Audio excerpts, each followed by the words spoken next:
Welcome. Today we're playing the game What Remains of Edith Finch. It's a story game where we're going to go through Edith Finch and her family. It is it's all about death, really. This game is all about death, but it's a cool experience and expression of people's families and family histories. So we're just going to go through and play the game today.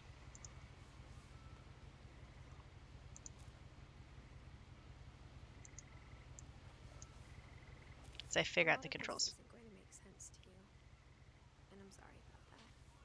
I'm just going to start at the beginning with the house.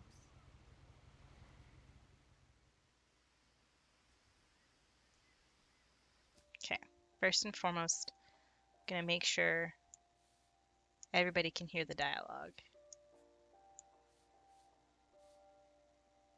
So let me know if things are too loud or too quiet, and I'll work on it from there. Okay. So here we are in the game. My brother Milton disappeared when I was 4. It was like the house just swallowed him up. So her little brother was missing.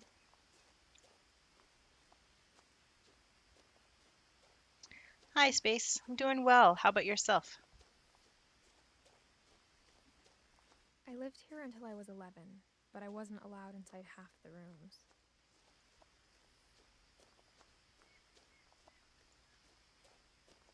House way off in the distance.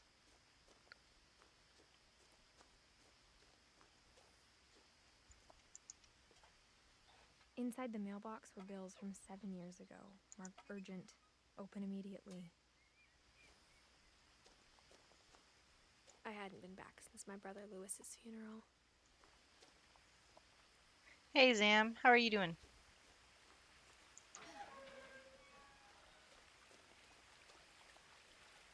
A no trespassing sign. Luckily, I'm not a trespasser. I think that's a baby bump. In her will, my mother left me a key, but didn't tell me what it unlocked. Maybe she thought I'd know. Or she thought that the mystery would be enough to bring me back.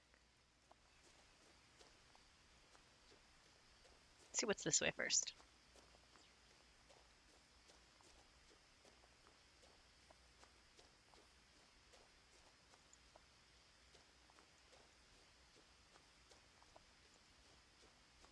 No one had driven this way in a long time, but I saw a few hoof prints.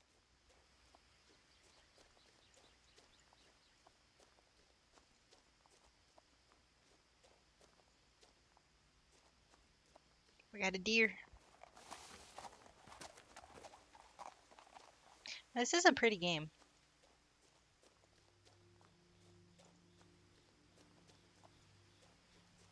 The truth is, even after I inherited the house, I never thought I'd come back to it. That's good to hear. But now I had questions about my family that only the house knew the answers to. I don't know anything. Oh, as soon as yeah, the game is was really weird.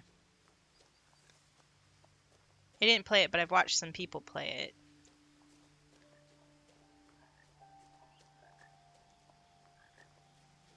This is the other way we could have gone.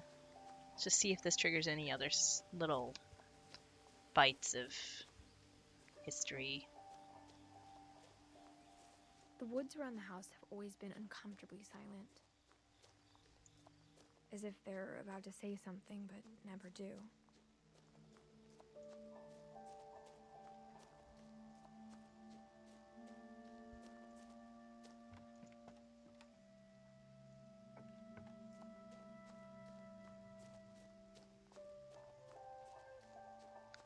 I don't think I see anything else. So we're gonna just go back down this way. Yeah, I've seen some people play the sacrifice. I don't think I like the permadeath option. I also don't like how the background voice is always constantly muttering.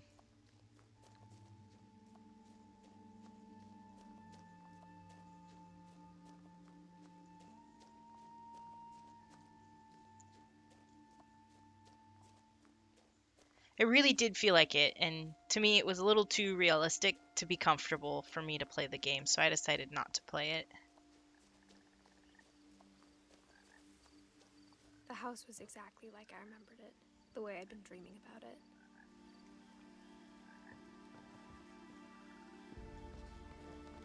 Some dragon over here.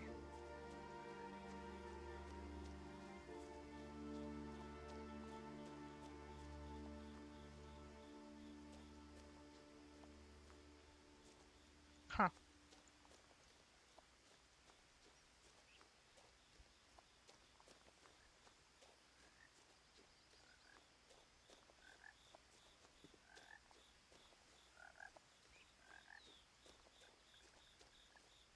As a child, the house made me uncomfortable in a way I couldn't put into words.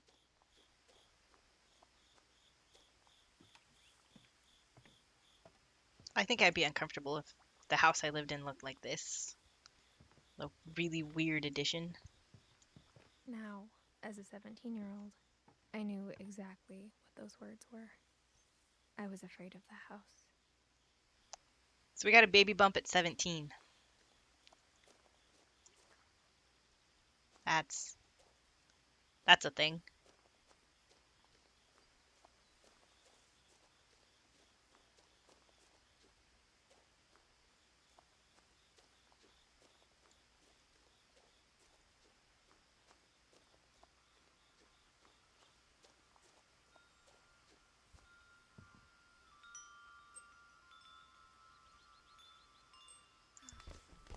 Oh, why did I do that? Crawling through the doggy door used to be a lot easier when I was 11.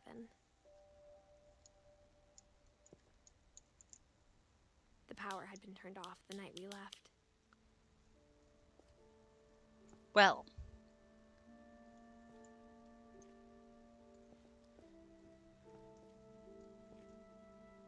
it's not that dusty for being like 6 years or something.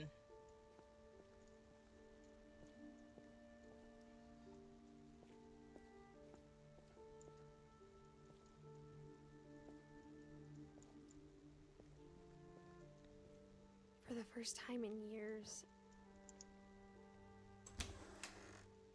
I felt like I was home.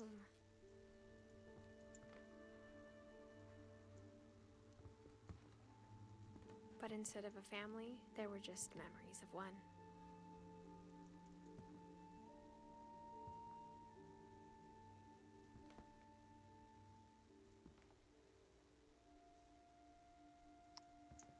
Huh. Like how only one restaurant would deliver to our house, so we had Chinese a lot. Or how after Louis started working at the cannery, we all got sick of eating salmon. Except our cat, Molly. That was really. I've seen someone play through this game completely, and it's different playing this game. It's just really weird. The table was still a wreck from the night we left. It was like a bomb had gone off, killing everyone but sparing the furniture. Like, how doesn't this place smell like rot?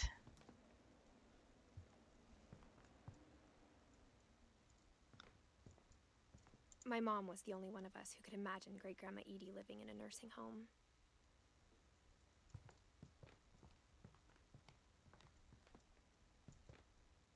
Nothing in the house looked abnormal. There was just too much of it, like a smile with too many teeth.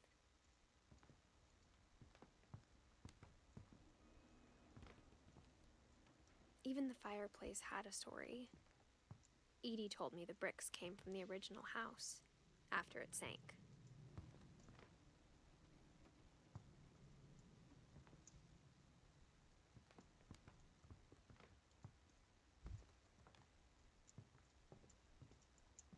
Mom always told me to stay out of the basement, so I wasn't too surprised when the key didn't fit.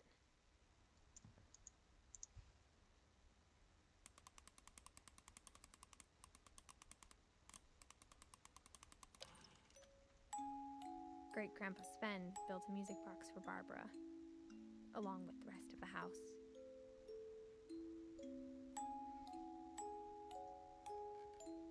Huh.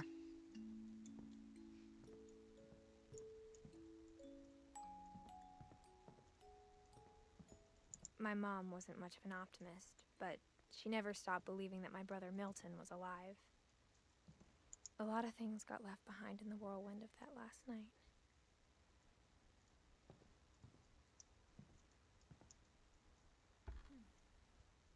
Edie told me once that every Finch who ever lived is buried somewhere in the library.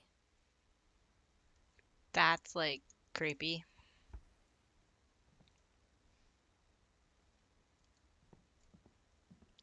Before we go upstairs, let's finish making sure. No, we've totally been around the house. Cool. Let's go upstairs now. See how much creepier this game can get. After Milton disappeared, Mom sealed up all the bedrooms. Then Edie retaliated and drilled peepholes.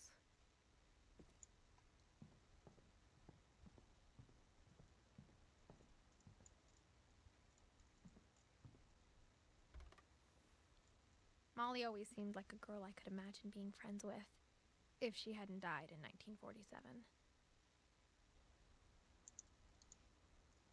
So she was 10 when she passed away? Molly, I guess?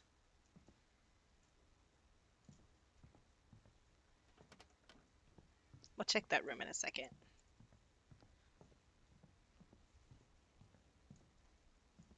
Edie's father, Odin, built the original house. We have Barbara, 44 to 60. Barbara was a child star for 2 years, until America grew out of it. That's a lot of math that I can't come up with, but definitely less than 30.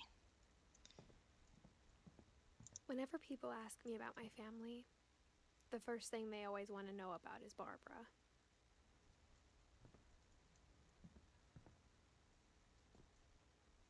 There are a lot of books in this house.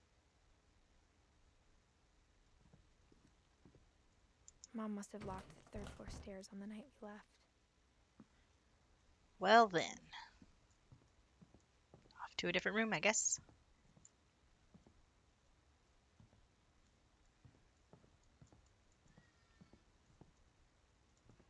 Sven and Eddie. Looks like Eddie lived a while.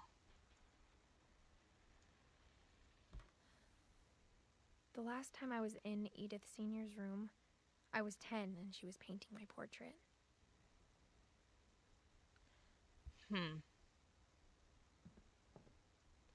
Gregory, a year. As a kid, I just assumed every house had peepholes and sealed rooms you weren't allowed inside of.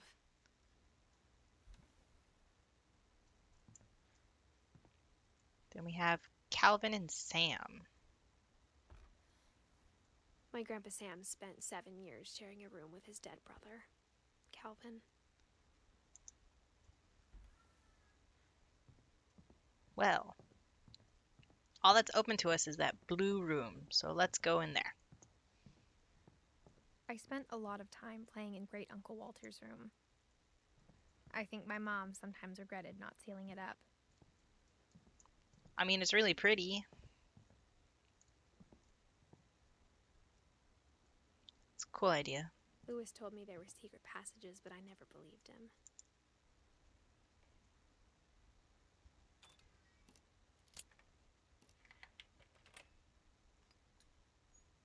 Turns out, my mom was really good at keeping secrets.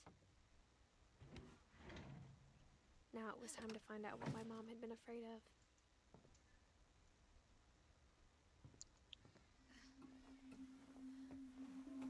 From the paintings on the wall, it was clear my brother Milton had been here before me.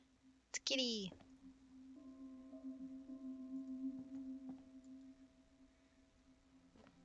Reading this, maybe it sounds like I had a plan. But I had no idea what was behind that door. I think this is Molly's room.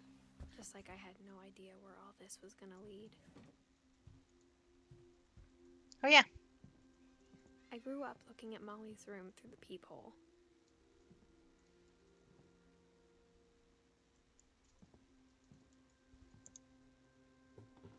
Molly's gerbil had a tiny bedroom with its own even tinier gerbil cage. That's cute. So the controls may seem a Even little inside for funny. the first time, I felt like I'd stepped behind a painting. So some things might be a little jittery. It's because it suddenly makes it, instead of me, it just randomly look like it's being controlled. I have to control it with my mouse, and it's not. There's like no transition warning on that.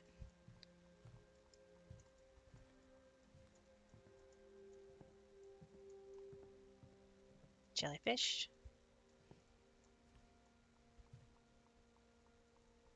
I got the sense Edie had spent a lot of time here before my mom sealed the doors. December 13th, 1947. Dear Diary, I'll be gone soon, but I wanted to tell somebody about what's gonna happen. It started when Mom sent me to bed without dinner. I woke up and I was starving, so I looked around for something to eat. The gerbil food was dry, but I didn't mind it.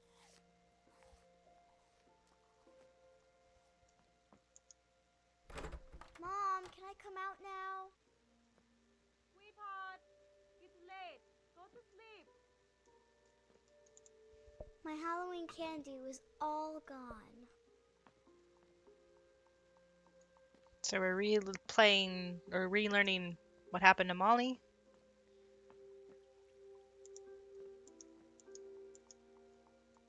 I thought about eating Christopher, but I held back. Well, that's good. You don't need to eat your fish.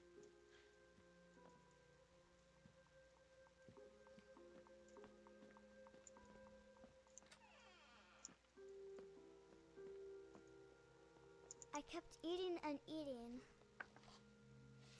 Oh, toothpaste. Gross.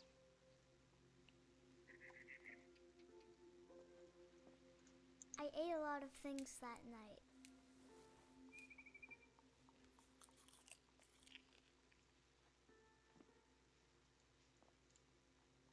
Really gross. Then I heard chirping outside my window. It was a barn swallow going back to her nest. I reached out for her.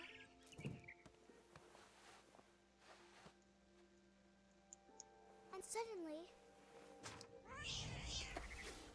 I was a cat.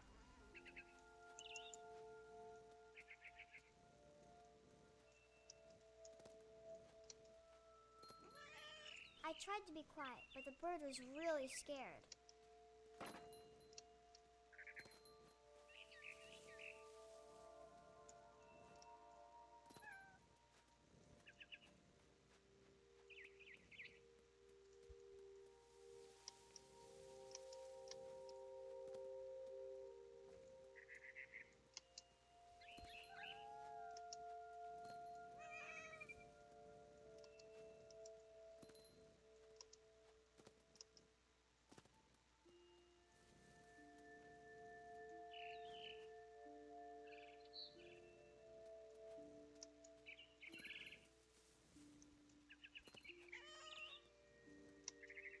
I jumped and I almost got her.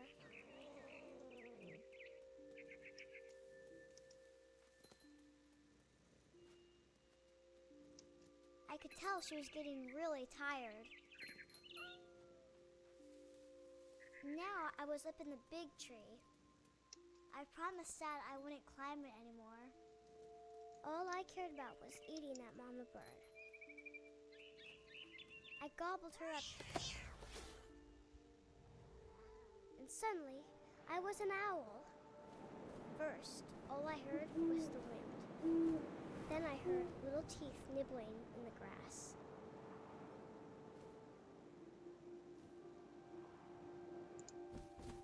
It's really weird.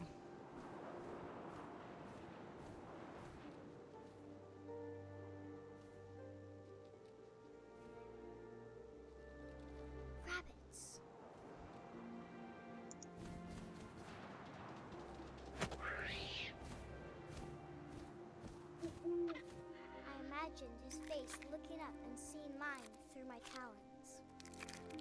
swallowed him up, and I didn't chew one bit. Then I flew off to find something bigger.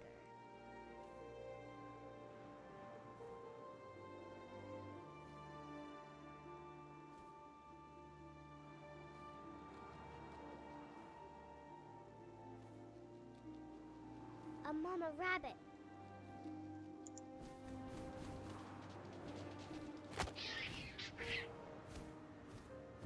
She was almost too big to carry. I started choking, but I couldn't stop eating. And suddenly, I was a shark.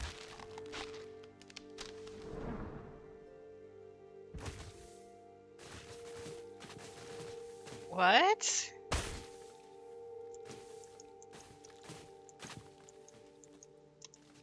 Seem to have gotten myself stuck.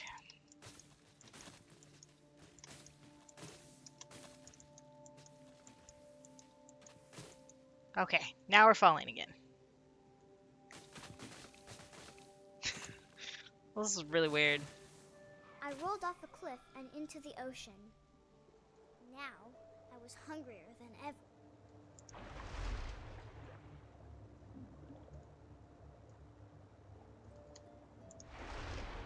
I don't know how to get down. Oh, there we go. Nope. I wanted fat, juicy seals.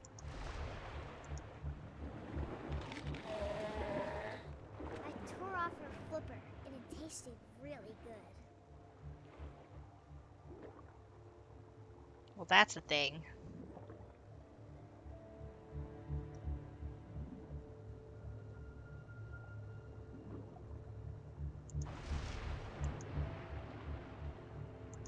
I grabbed on tight.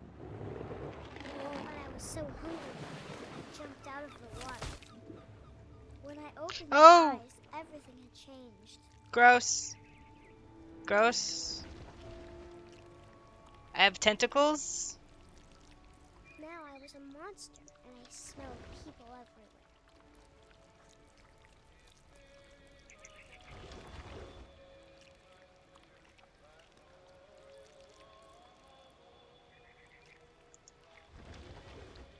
I hope it isn't too dark for you guys to see what's going on.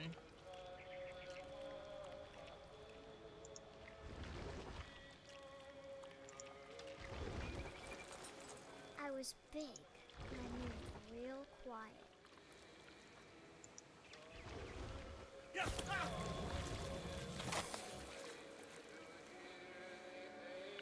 Well, I just ate a person.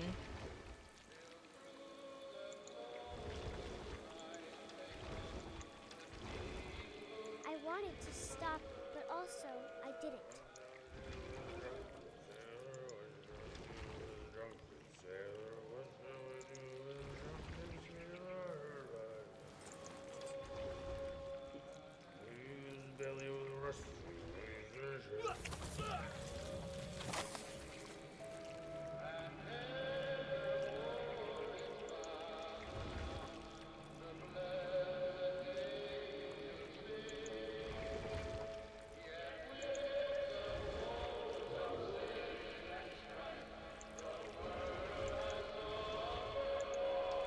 After the last passenger, I was still hungry. And across the water, I smelled something new. Something I had to have, so I swam towards it.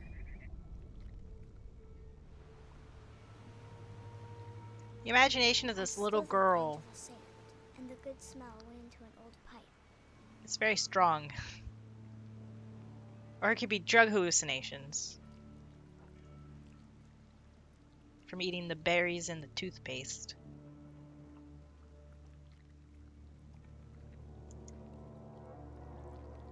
Oh, it's gross.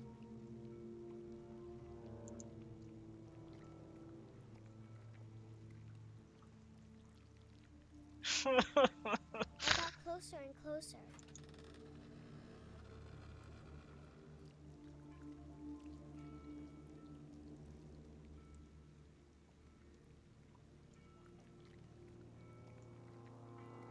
All my stomach started growling. And suddenly, That was me again. I held my breath for a long time, but I couldn't hear anything. I think it's waiting for me to fall asleep. But it's not going to wait much longer.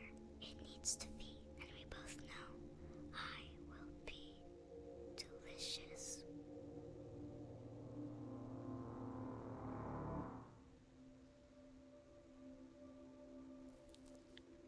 Well,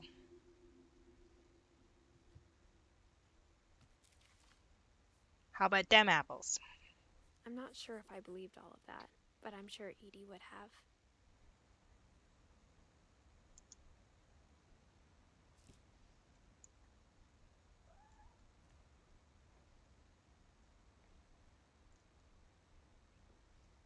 I guess we gotta go outside.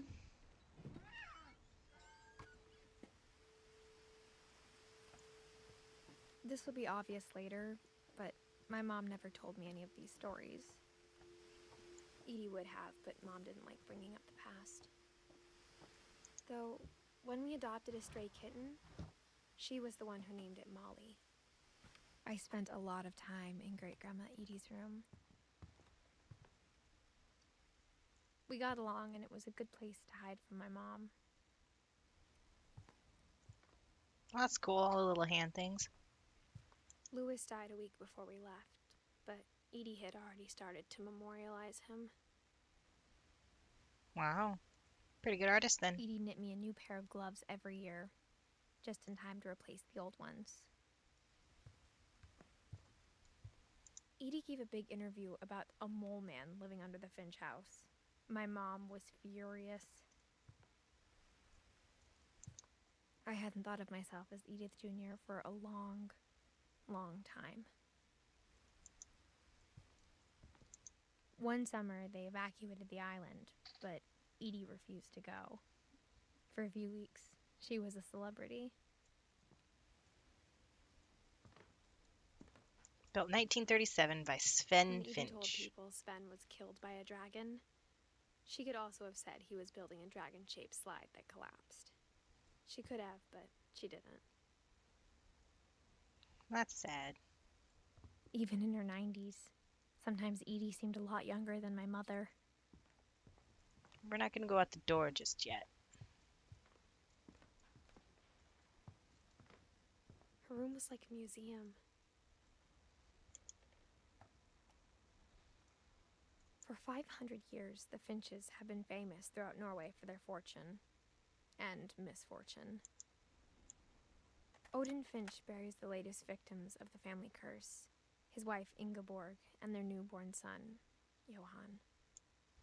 On January 7th, 1937, he set sail with his family and his house, hoping to leave the curse behind. But 40-foot waves off the coast of Washington send the house and Odin to the bottom of the sea. Odin's daughter Edie, with husband Sven and baby Molly, step ashore on their new home, Orcas Island. Odin Finch is the first to be buried in the new family cemetery. His daughter Edie is already dreaming of a new Finch house.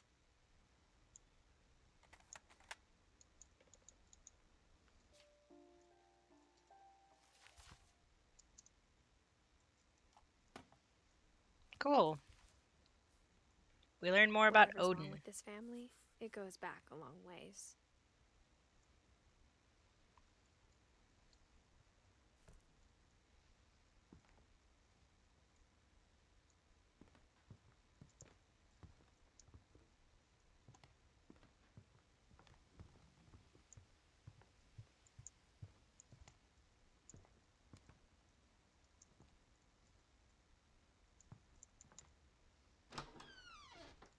Oh, gross.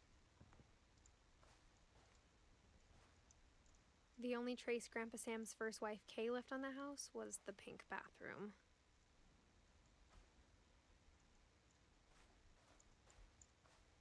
It was a pretty big trace. I would agree. The ground is crunchy too.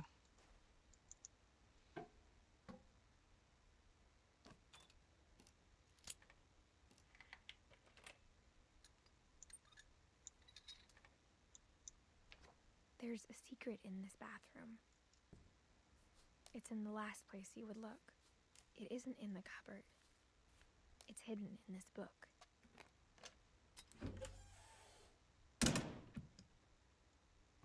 Well,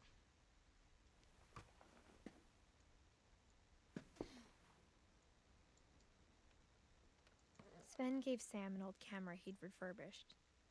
He never put it down.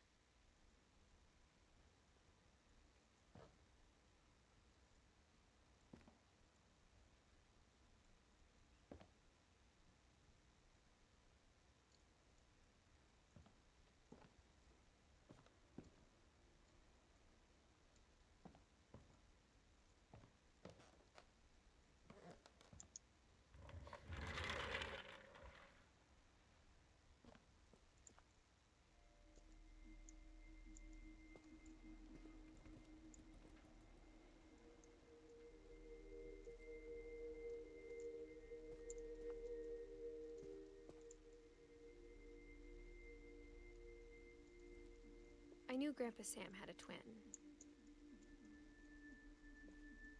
that's sad.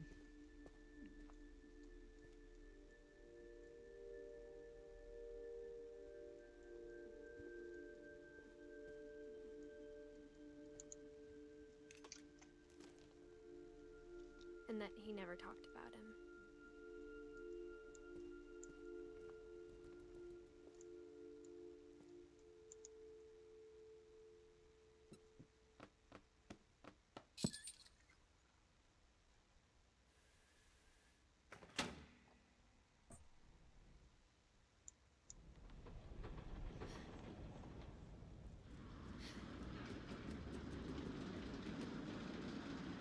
Oh, well, we don't want to go there yet. No, no, no, no, no, no, no. We're gonna go this way. We gotta go up Fort Calvin.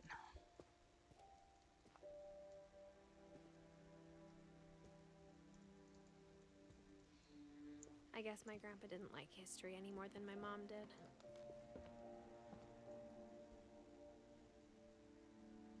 I know, right? I don't think she should be doing this much exhausting effort to crawl around this house. How I Want to Remember My Brother by Sam Finch. The thing I remember is that when he made up his mind, that was it. My brother said he'd die before he ate another mushroom, and he did. At Barbara's funeral, we swore we'd never be afraid again, and he wasn't. I think Calvin always wanted to fly. Sam! Calvin! Dinner's ready! Coming! But that day, he finally made up his mind to do it. I told him going around was impossible. Maybe if I hadn't said that,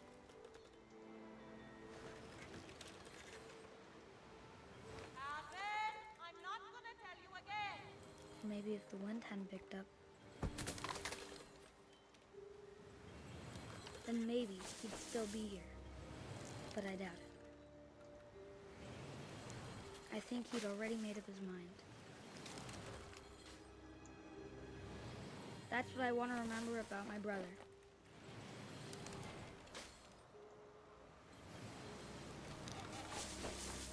Oh,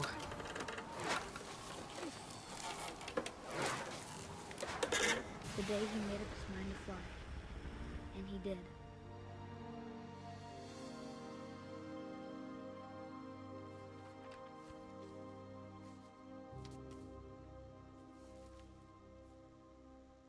Calvin's story felt strangely familiar. When I was younger, I remember trying to do the exact same thing.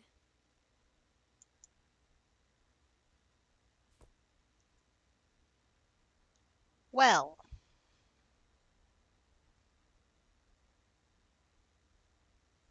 It's kind of pretty terrifying. After the funeral, Edie roped off Calvin's half of the room.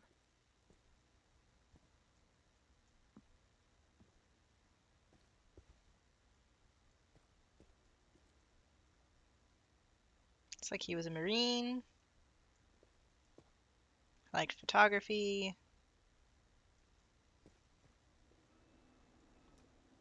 did hunting. Mom said Grandpa Sam enlisted at 18 and never set foot in the room again.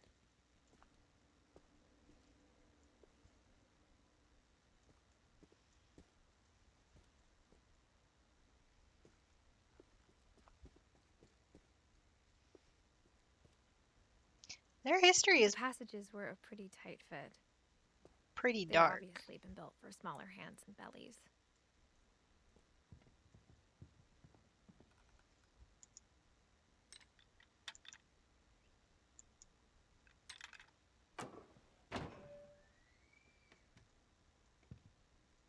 We're gonna go this way. It's like Milton was everywhere.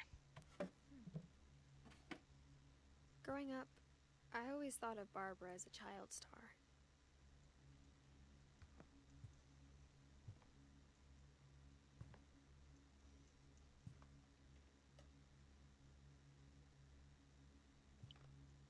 Wow. Definitely a child star.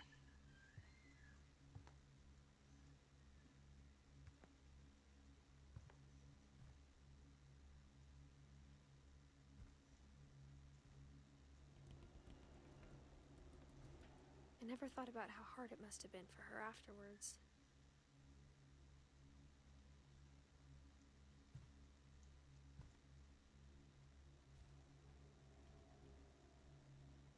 Like, why would they leave food everywhere? Like, for cereal people.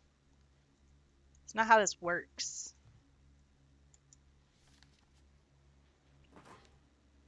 Of all the stories people wrote about Barbara's death, I'm surprised Edie saved this one.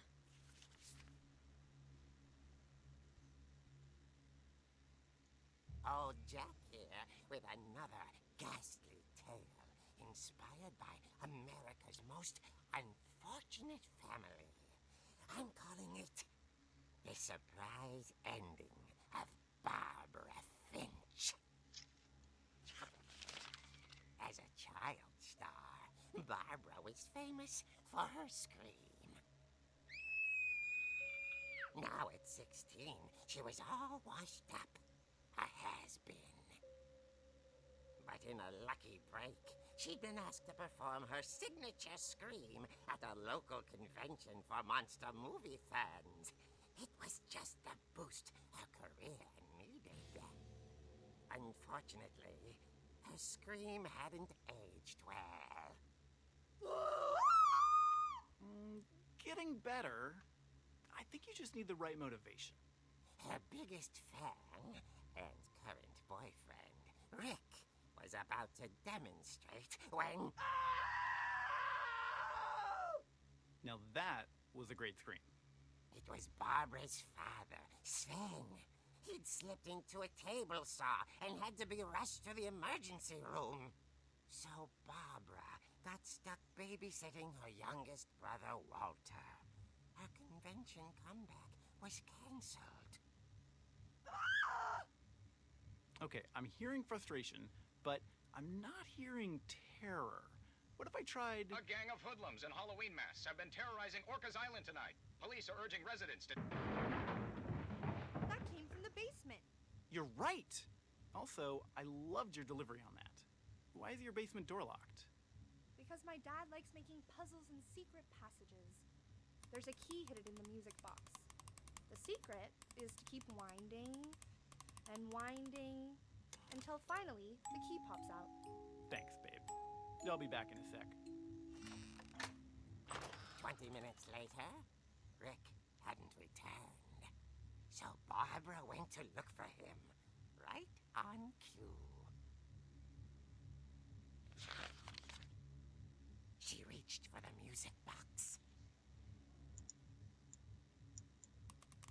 And as she wound the key, she listened for Rick, but the house was silent.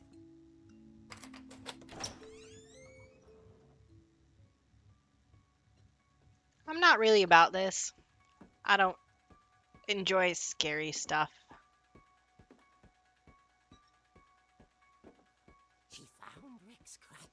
and imagine the worst.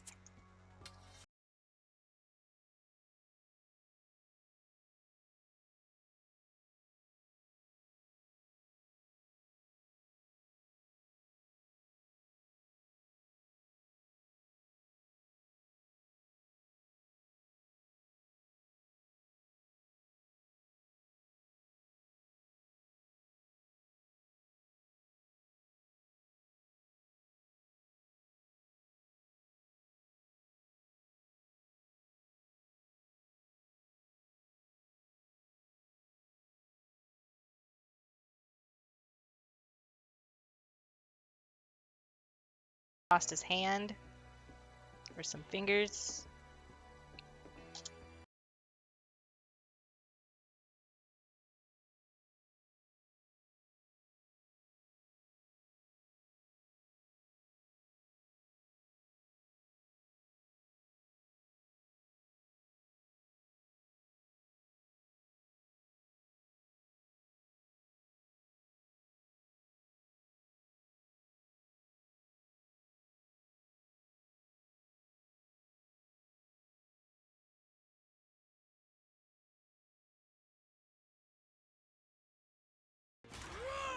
Oh dear. Rick? Barb, relax. I was just trying to scare you to help you find your scream. Well, I'm not scared, Rick. I'm furious. Then act furious. All I'm getting from you now is that you're hurt and confused and you're... She threw him out, but she kept a little something to remember him by. Barb, have you seen my other crutch? And she was still holding it when she fell asleep watching the Late Late Picture Show. Hours later... Barbara! Walter, what's going on up there? Ah! Okay, I'm coming up, but if this is a trick, you're dead, Walter.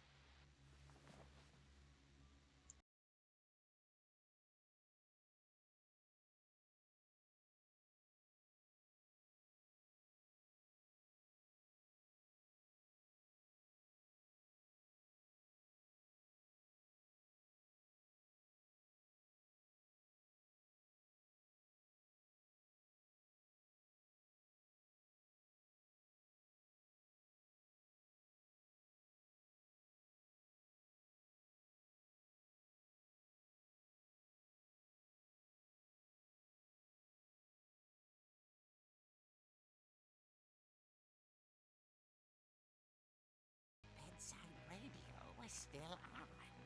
Orcas Island police describe the man as 6 feet tall, with a steel hook for a hand. Residents are urged to lock all doors and windows and notify the police of any suspicious activity. Barbara turned, saw the hook man, and was speechless. He was quite smashing.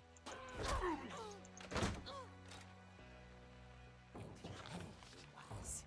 He couldn't get enough of Barbara. Okay, Barbara, there's gotta be another way out of here. That night, she played her part beautifully.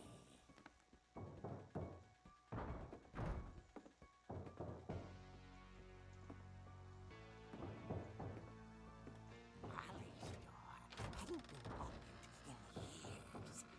The hinges groaned.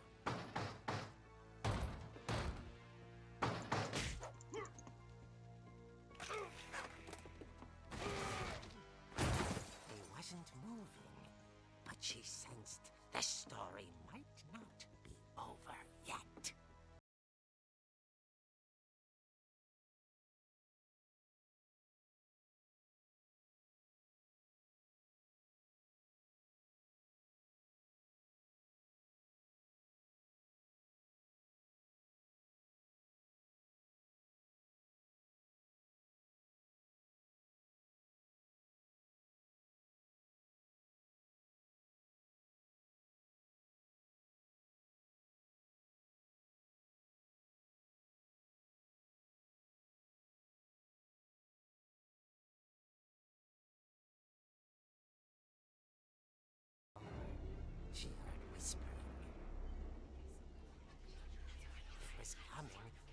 inside the house.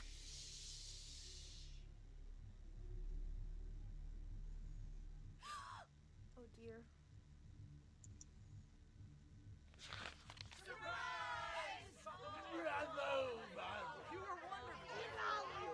The monsters had come to surprise her. For Barbara, it was a dream come true. Then she saw what kind of monsters they were, and she realized what was about to happen. She was going to be famous. And with her final breath, Barbara Finch gave the performance of her life.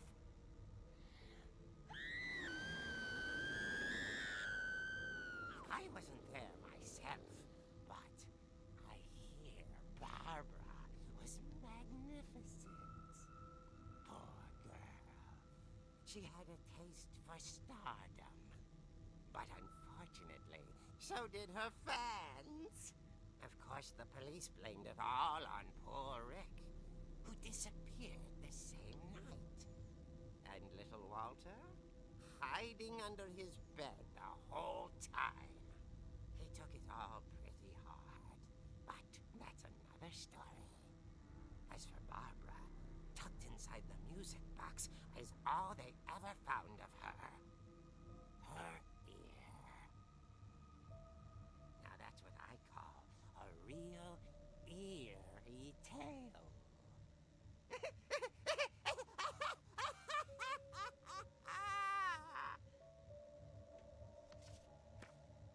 Well, that's a thing. Edie told me all Barbara wanted was to be remembered, as absurd as that comic was. Maybe what Edie saw was a happy ending.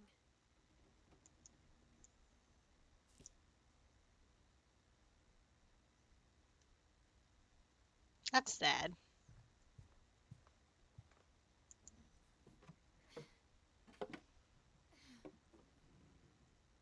I guess now I know why Mom didn't like me playing with the music box.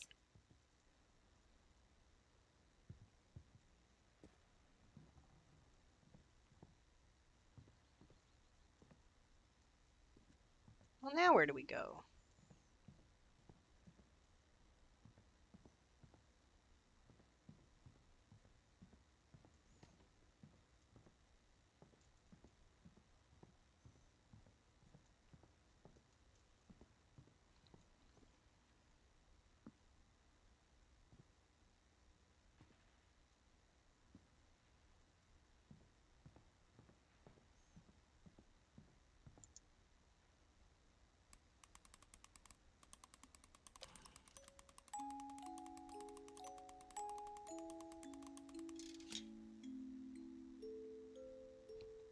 Really?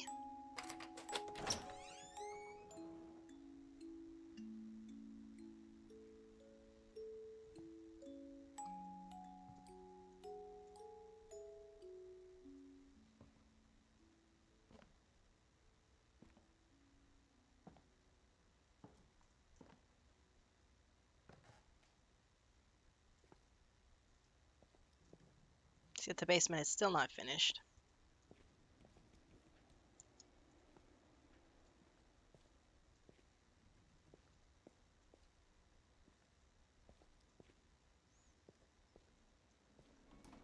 Mom said the basement was off limits, unless I wanted another tetanus shot. Yeah, the music box.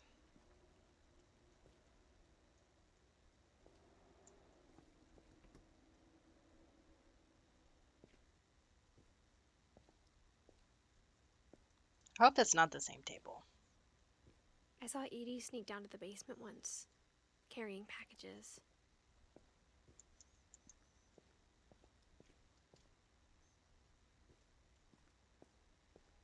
Can't believe it's still not finished. I thought maybe she was hiding presents.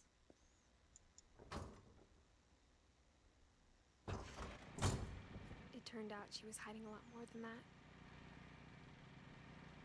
Wait, what?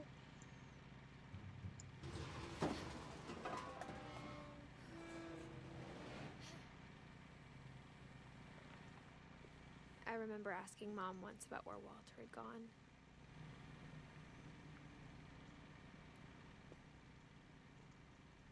She said after Barbara died, he got as far away as he could.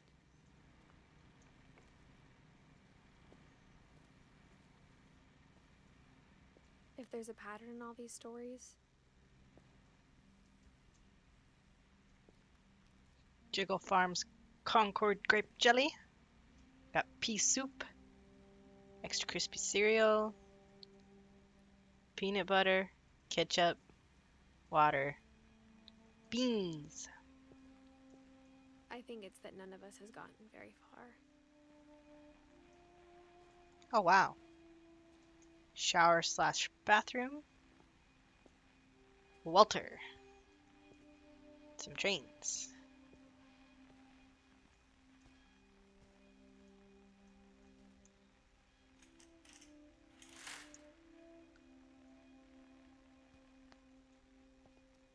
Well.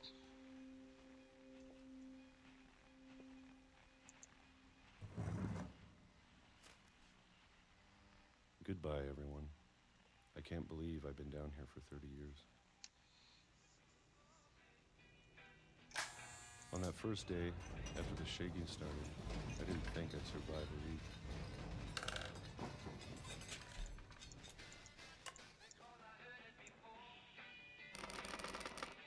But after a few days, I settled into a routine.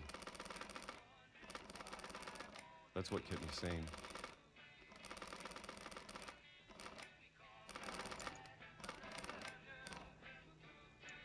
Having a schedule, living for today.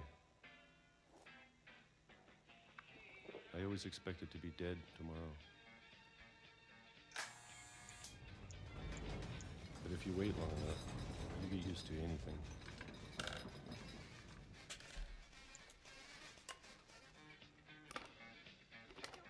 Even a monster on the other side of the door starts to feel normal. Almost friendly.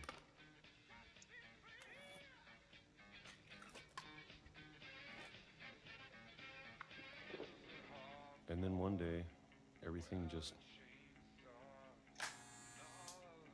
stopped. Whatever that thing was, it was gone. Maybe it got tired of waiting. Or maybe I just got tired of being afraid.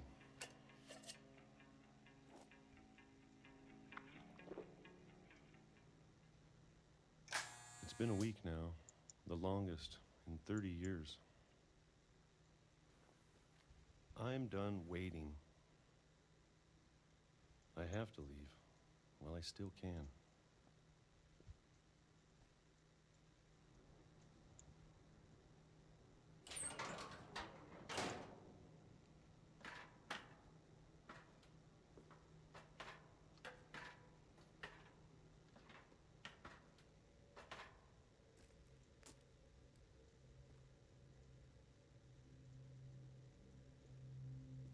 I know it's out there somewhere. Whatever killed Barbara and Molly and Calvin.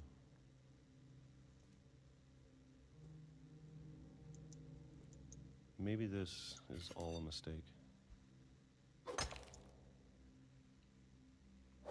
But I need to stop living the same day, even if it kills me.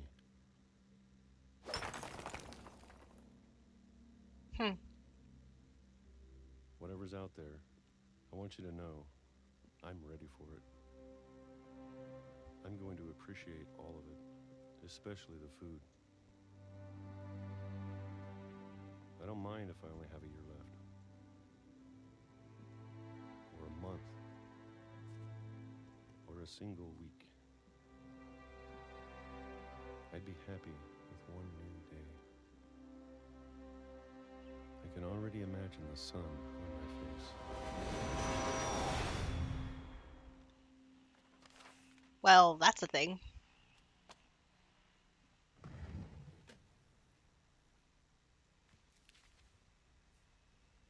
Walter died when I was 6. I can't believe my mom never told me he was down here.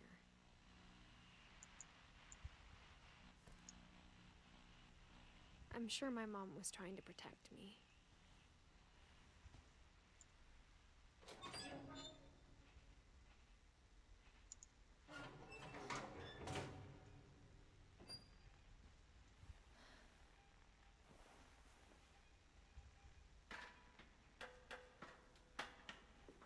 Maybe she was afraid I'd end up like Walter. But if she never told me about an uncle under the house, I can only imagine what else she was hiding. I don't want to make the same mistakes she made. Trying to bury something that's still alive.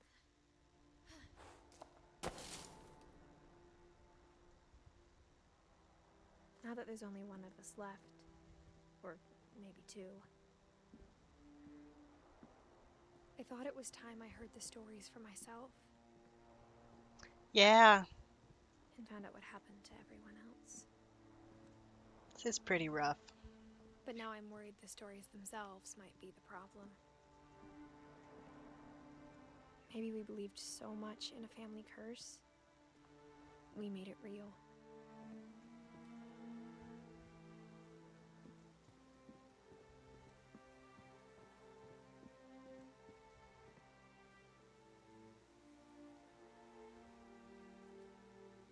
It's the house that fell down. Or sunk. I don't know if I should even be writing this.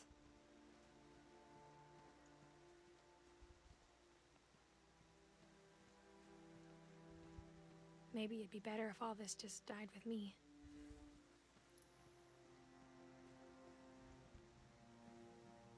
But I thought you should know about your family.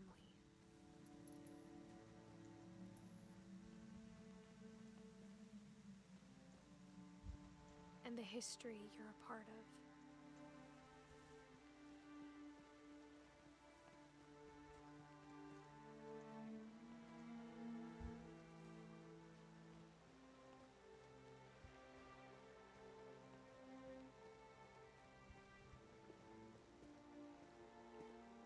Nope, can't go out there.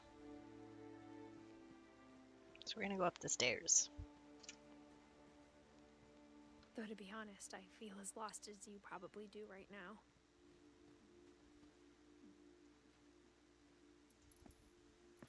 I think the people in these stories believed them, for what that's worth.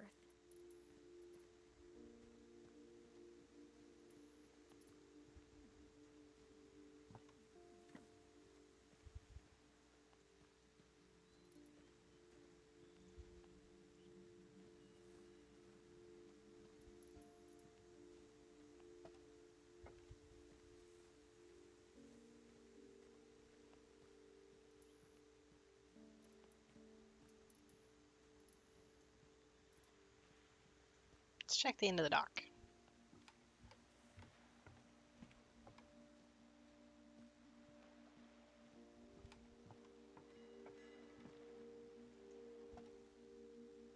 Well, it doesn't do anything.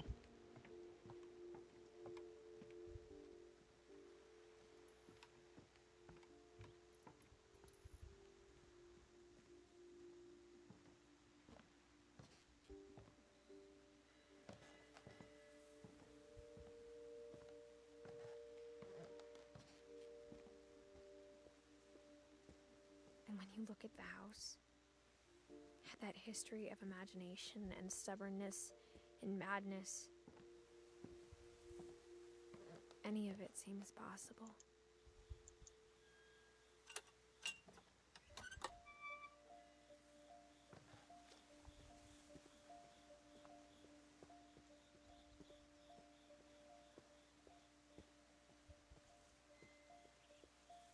Wow, that's the tree.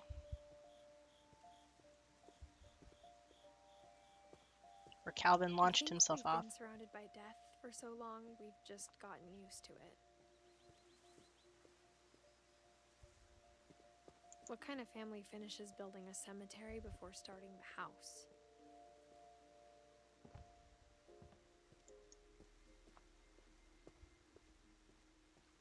It's embarrassing for me to admit this, but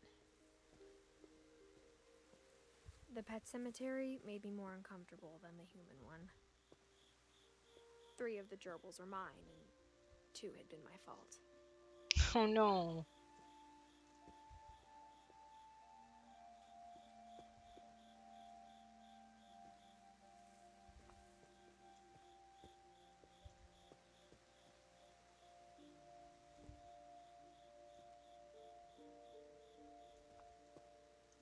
Dog named Bob.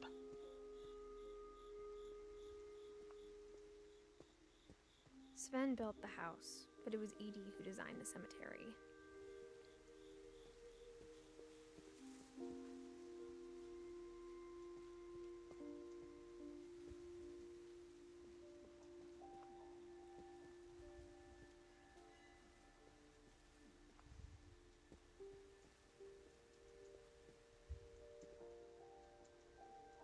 Oh, there's a little person in there.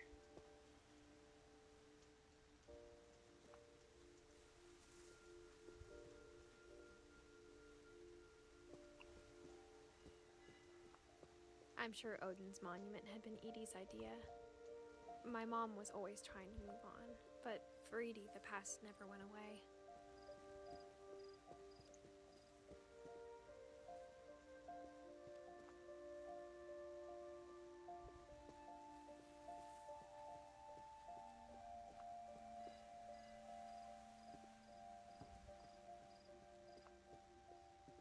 She could see it poking out of the water at low tide. I wanted to look through the other bit of the Edie's cemetery side was always first. easier for me to understand. But the older I get, the more I can see where my mom was coming from. Her dad had been pretty strict, but it wasn't enough to save her brothers. She was just trying to do better.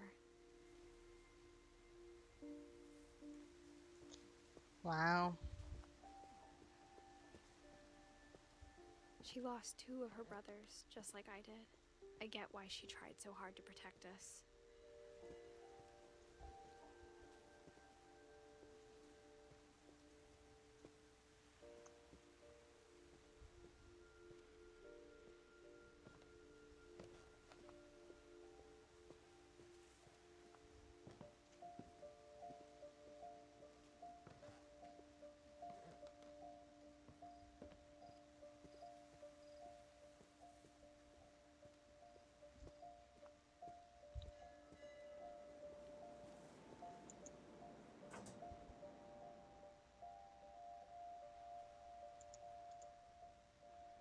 Edie said she dreamed about the old house every night.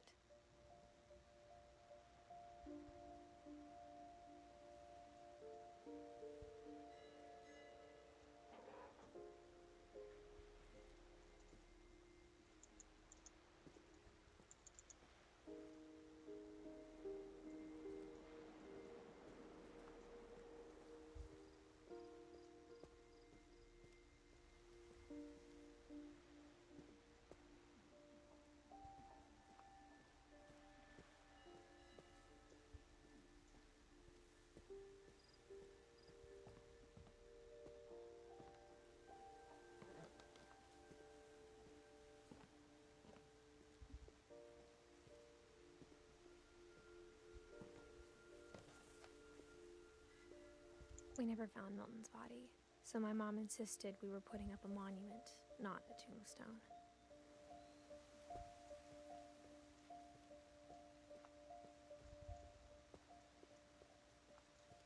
There's so many things I wish I could ask my mom now.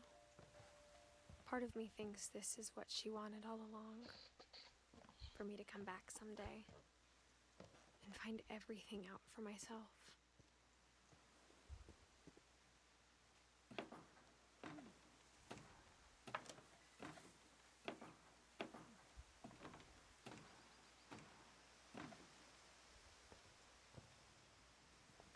But looking back on it now, if she told me there was going to be so much climbing, I never would have come when I was 22 weeks pregnant.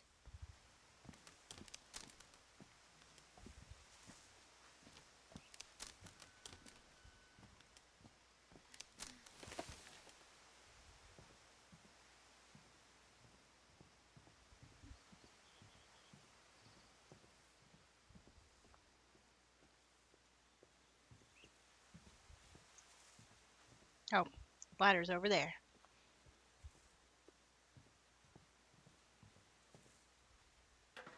I never met Grandpa Sam, but I think he and my mom had a lot in common.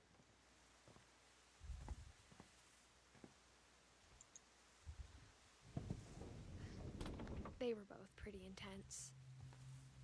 Sam spent his life shooting photos, but Mom said he got nervous being in front of the camera. I guess we're all afraid of something. Well, we're gonna look at those photos last.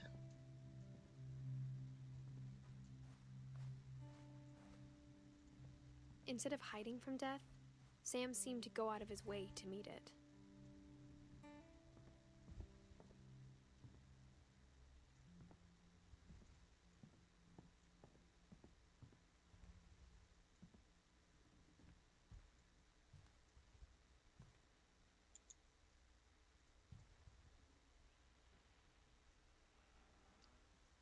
Hmm.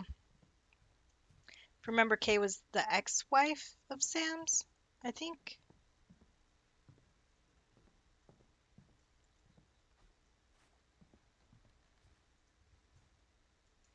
Well, at least he has good gun safety.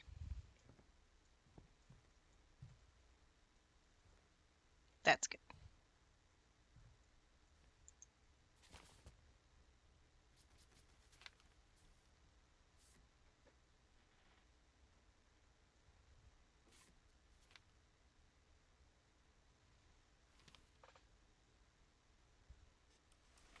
Dawn, I promise, you'll never forget this weekend. Yes, sir. These memories are gonna last a lifetime. Hmm? Am I gonna have to shoot anything? It's a hunting trip, Dawn. Shooting is strongly encouraged. Not quite. Oh, there we go. Didn't realize I could focus. Perfect. It's gonna rain the whole weekend, isn't it? I will never forget this weekend, Dad. That's the spirit. Okay, got it. I'm gonna take some pictures, okay? Just be careful. That camera's older than you are. Hey! That's a keeper. Definitely should not have drunk all that coffee. I'm just saying, I'm not always gonna be here, Dawn. You'll need to remember this stuff, if you want to survive. I'll be fine, Dad. You know who else thought he was gonna be fine? Some guy who died. Dawn. Dad! Good eyes, Dawn. Before you take the shot, let me get a picture of you. Dad, I... Let me get behind you. Do I have to do this? Dawn, you don't have to do anything. But if... Great shot, Dawn!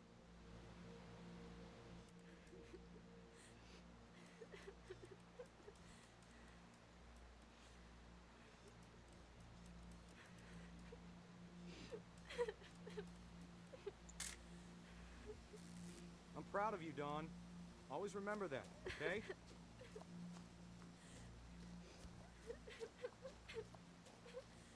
Dad, it's twitching. I think That's it's totally so... normal, Dawn. Just focus on the camera. Try not to think about... Dad! Wow. That is a way to go.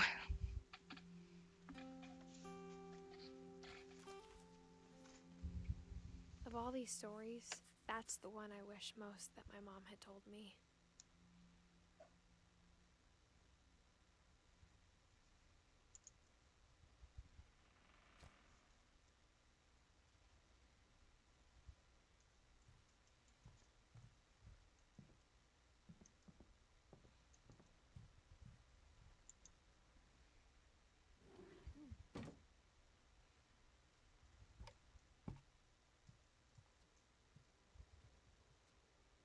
MREs. After Sam died, my mom and Edie got really close. They'd both lost a lot.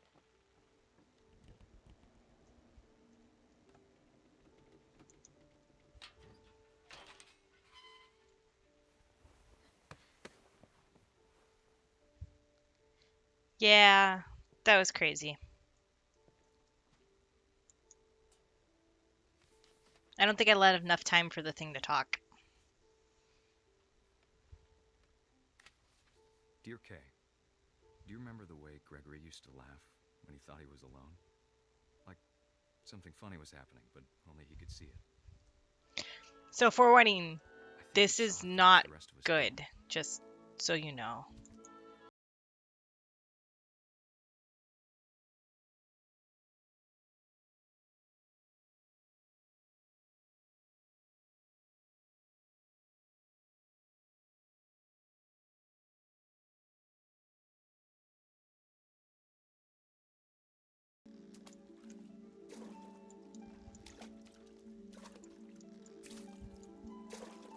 Bad time's over, Gregory. It's time to.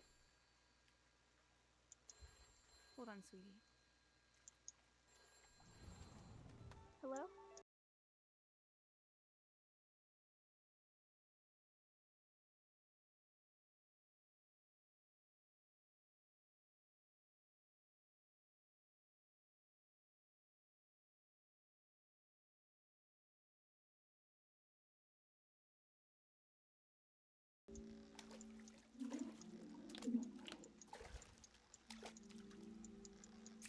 I want to get these It magnets reminded me so much of Calvin, off the bathtub. lost in his imagination.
Sorry about that, Gregory.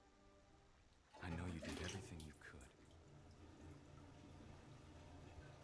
Maybe if I hadn't called that night. Damn it. Hold on, I don't want Gregory to hear this. I wish you could have told us.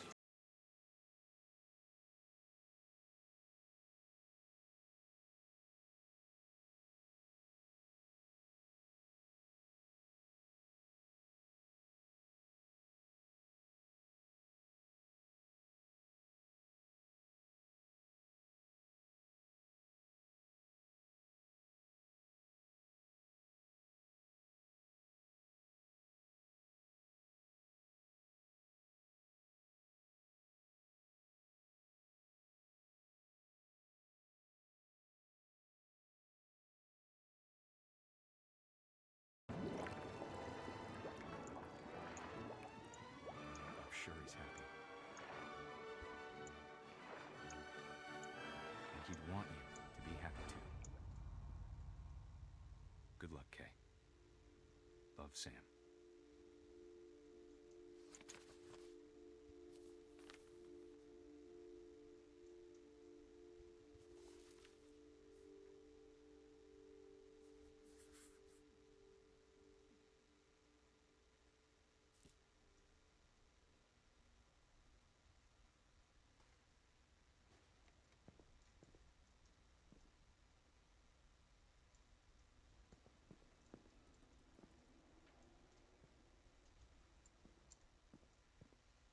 can't imagine my mom ever writing poetry, and yet...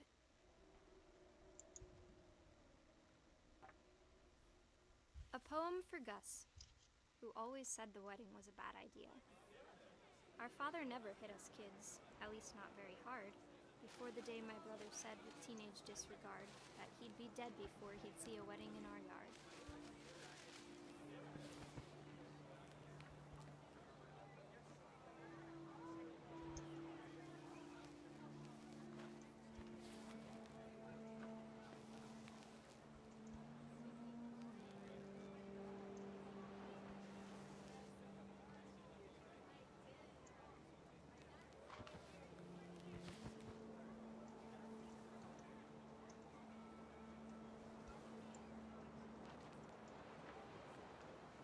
It was really hard to control. My father made him come, of course, but Gus stood far apart, just flew his kite and bottled up the storm inside his heart.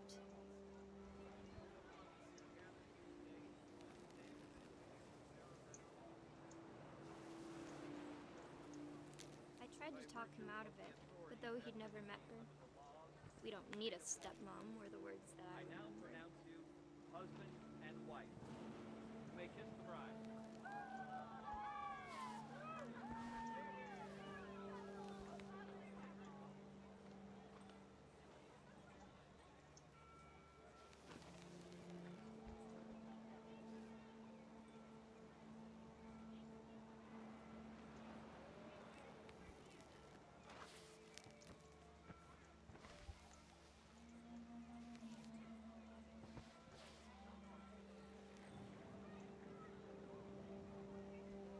Weird.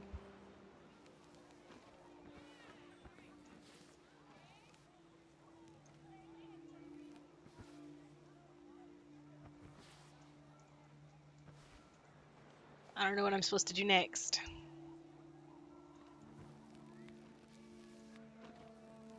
Oh, there they are. When the time for photos came, Dad ordered him to come here. But Gus declined and as a sign held up his middle finger. Oh my gooses. Sorry about that, guys. I try to keep things, appropriate.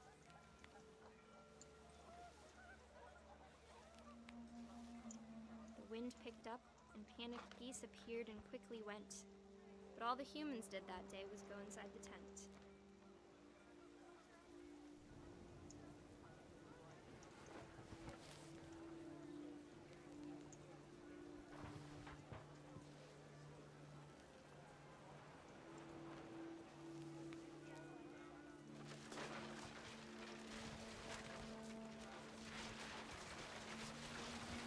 The rain came down in buckets then, but no one seemed afraid that nature might destroy the tent our dad had crudely made.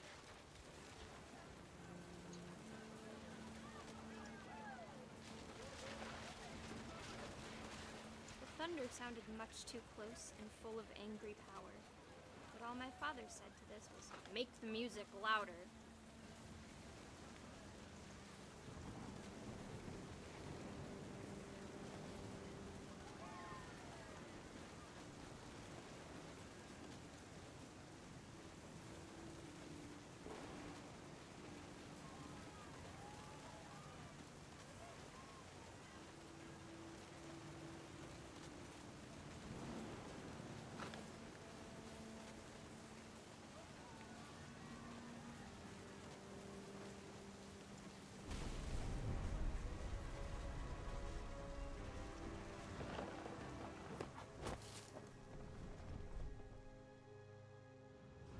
I wish that I could truly say I thought about you on that day.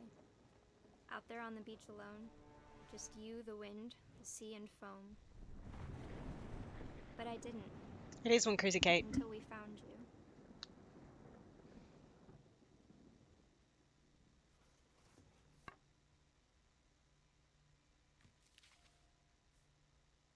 She never talked about him, but Mom told me once if I was a boy, they were going to name me Gus.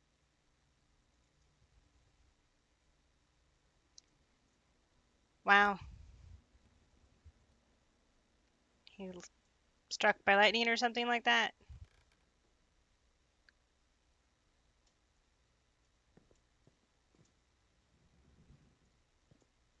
House rules. No playing outside without permission. No answering doors for strangers.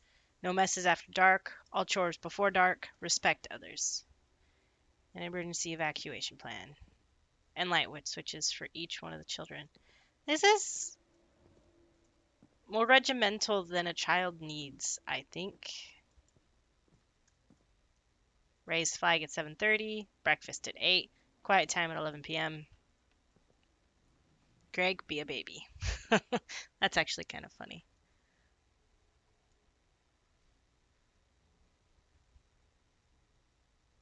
They had to jump rope 100 times, jumping jacks 150, push-ups 100 times, crunches 100 times, and run to the mailbox and back? Wow.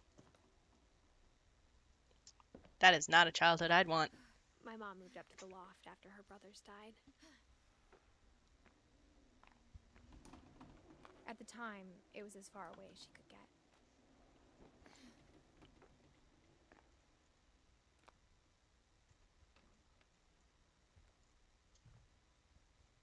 Religion was another thing my mom never talked about, but I think it helped her a lot after her dad died.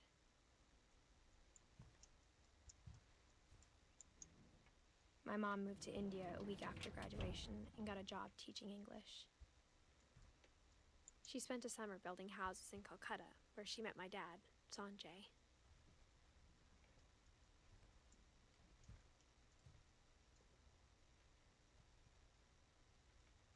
Huh.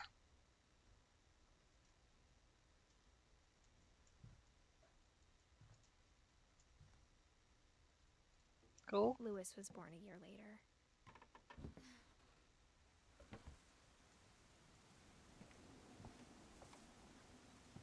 When my dad died, I don't think Mom knew where else to go. I'm sure Edie was happy to have her back. And to see kids in the house again.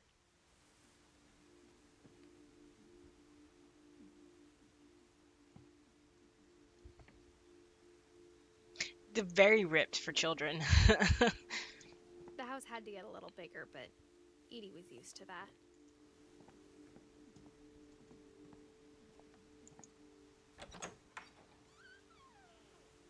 And for a while, things were good. Almost normal. Reading is a hoot, guys. Remember that. Reading is a hoot.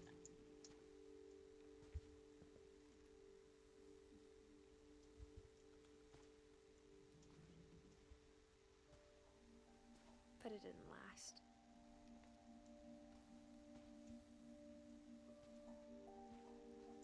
Louis rules.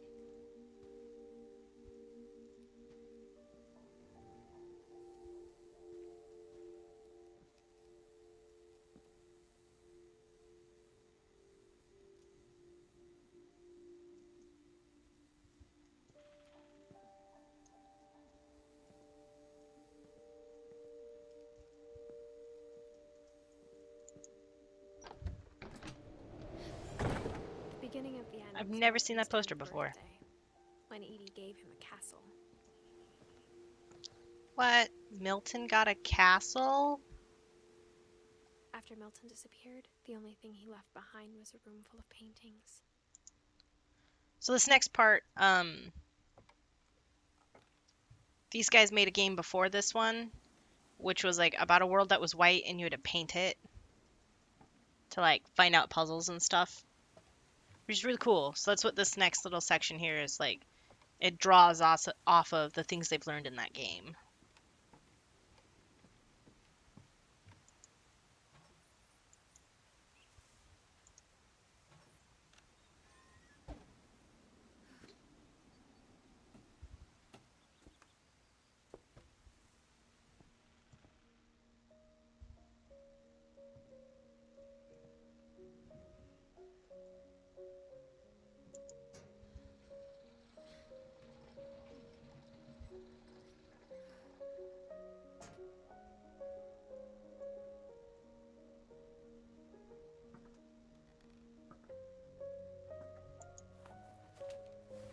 Milton Finch in The Magic Paintbrush.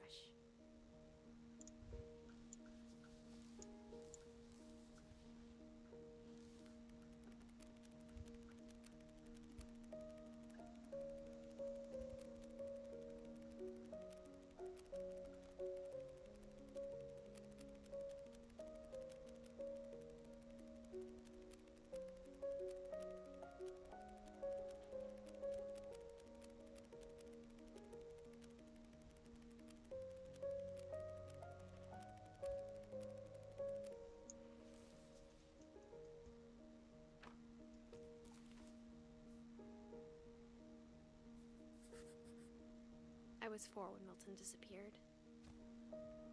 Or maybe less of draws on, but like a lot of these things here are the same colors and some of the same sketches. Mom spent months searching for my brother. Then she sealed the doors.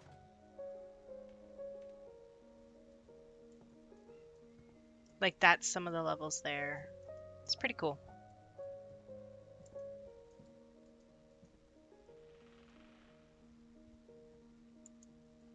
Whatever Milton had found in the house, Mom didn't want it getting out.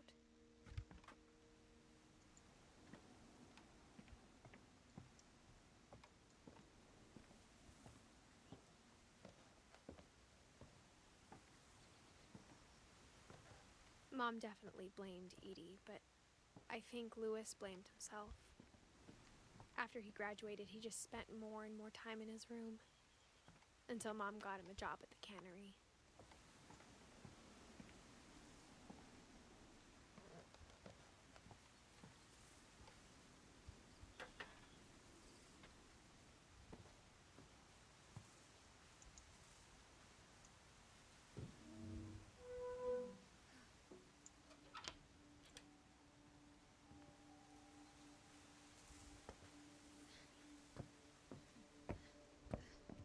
Louis's room smelled very, very familiar. That part of him lived on. So we got Trippy Trippy, locker contents. Why would he need 2 pipes? Louis and I spent a lot of time playing games together, but he was surprisingly bad at them. He died a lot.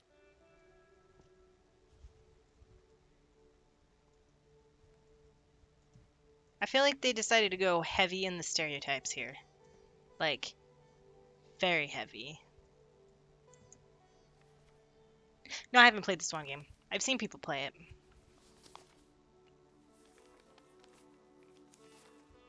Dear Mrs. Finch, as Lewis's psychiatrist, I can understand your desire for an explanation. As I see it, the trouble began in January, shortly after we convinced your son to seek treatment for substance abuse. Newly sober, I believe Lewis first noticed the monotony of his daily life.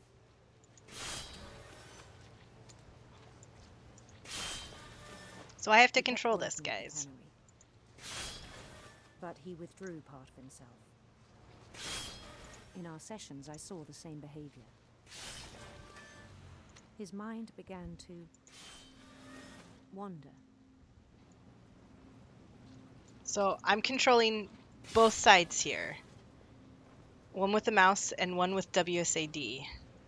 I asked him to describe it. He said he started small,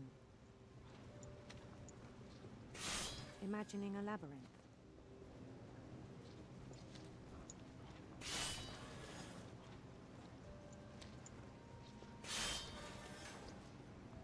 He'd feel his way about.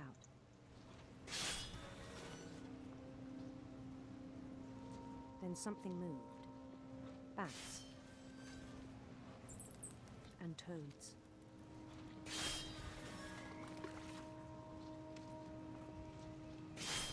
And things that have not names. He knew it was all in his head.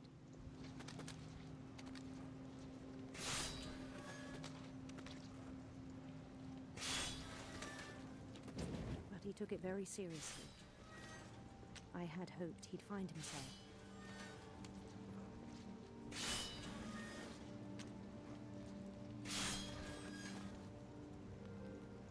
But he found something more.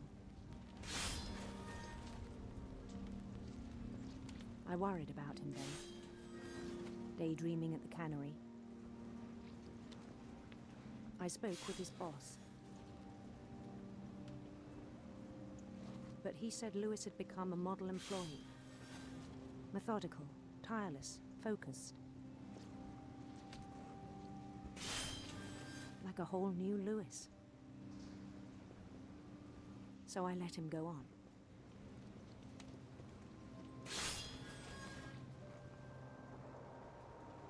I even encouraged him. Ooh. He seemed very promising at first. He told me he'd made a new friend.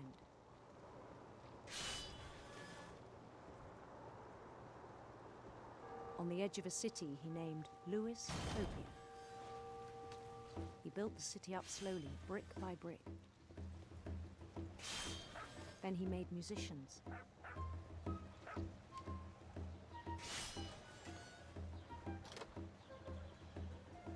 Just to remind you guys that this game does not everyone's story's told, but everybody dies. So Lewis dies as well. He talked about starting a band.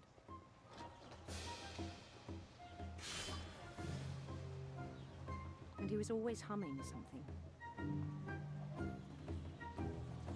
Every day his imagination grew stronger.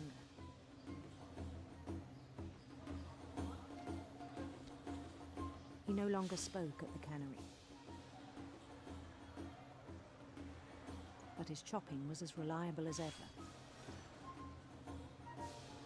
Then one day it struck him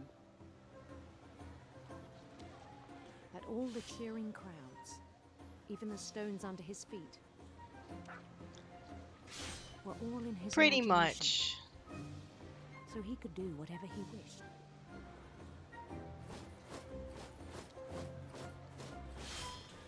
He held an election for mayor. And he won.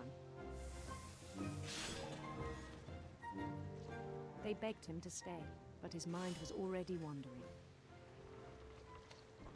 It became a game for him.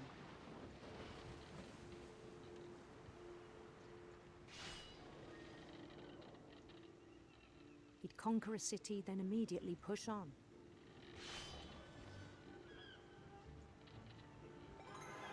New Louisville.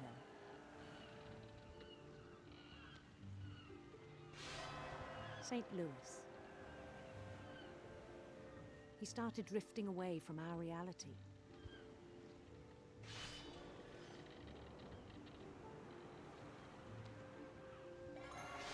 Minneapolis. Until Minneapolis. One day he forgot I to love go it. home from the cannery. Even as his mother pleaded with him, part of Louis kept sailing on.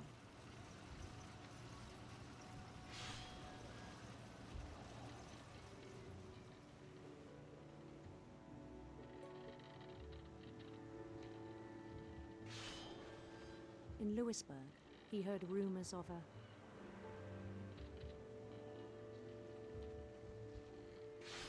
handsome queen.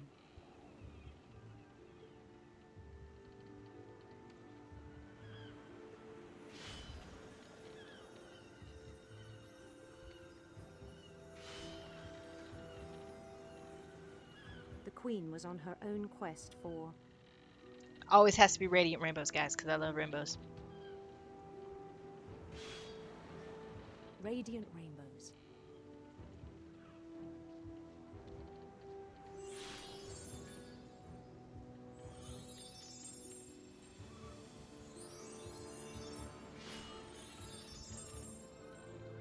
He followed the sound of her Definitely be silver harp, because I like harps.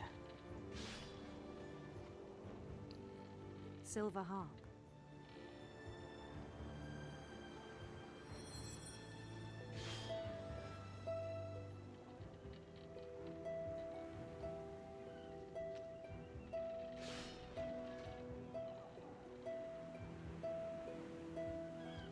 His chase led him to a golden palace east of the sun and west of the moon.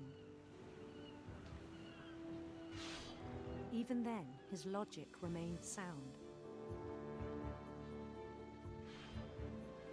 He knew the world was all in his imagination.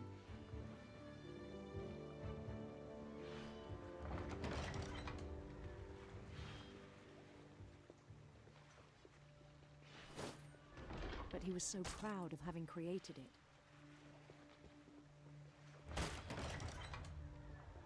In his own eyes, he'd become something greater than a king.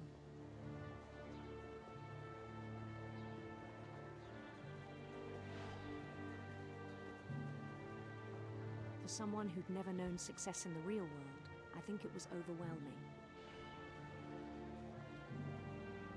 And then it struck him that the real Lewis was not the one chopping salmon, but the one climbing the steps of a golden palace.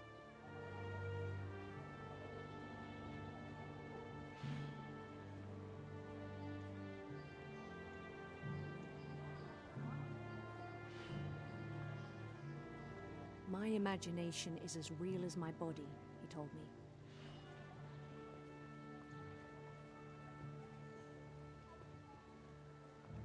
It was hard to argue with him.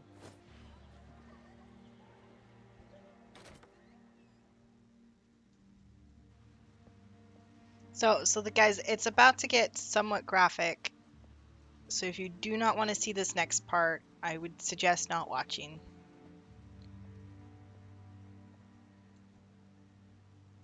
He began to forget the world we know.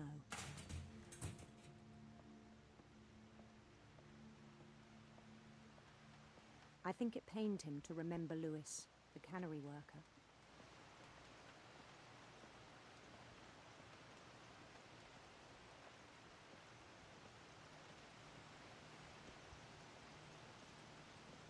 He began to despise the man with a royal contempt.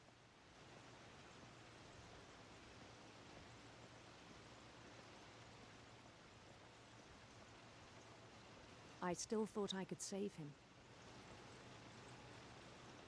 Even after he said he was being crowned king over all the lands of wonder. It's like right after The this palace part, would be packed with his companions. or really this part. It's not good.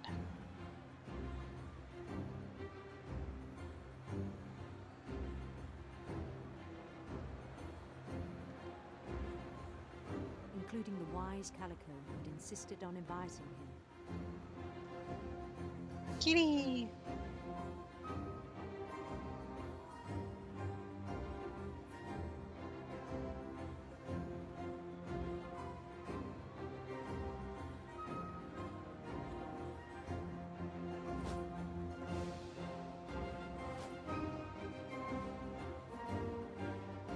His queen waited, holding his crown. Like I said, guys, like this is the part that's, if you don't want to see it. There was only one thing left to do.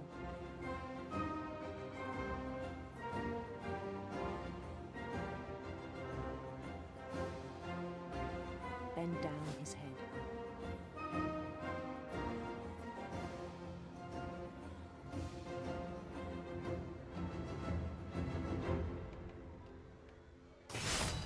And the rest I think you know. Mrs. Finch, your son was a kind man who will be missed by all of us who knew him.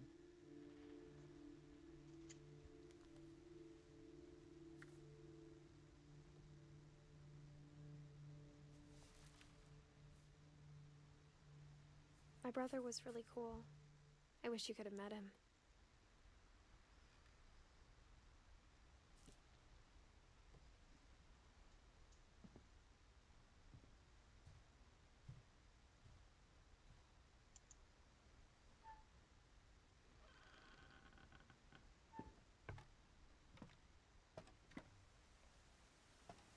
On the way back from Lewis's funeral, my mom told me to start packing. She waited until the day before we left to tell Edie. I'm not sure if she wanted to make it easier or harder.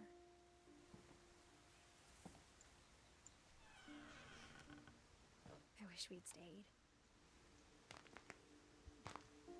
But I understand why we left.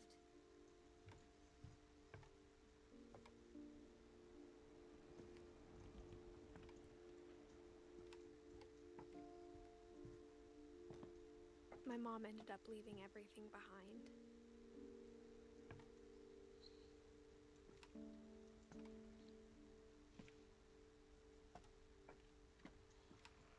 What happened that night had been coming for a long time.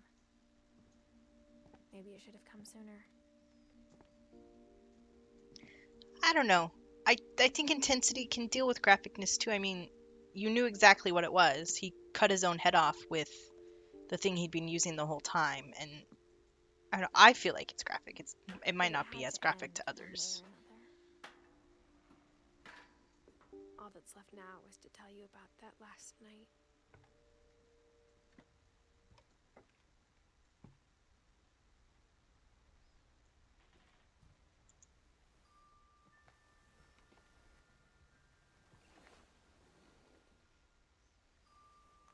It does take place in Washington.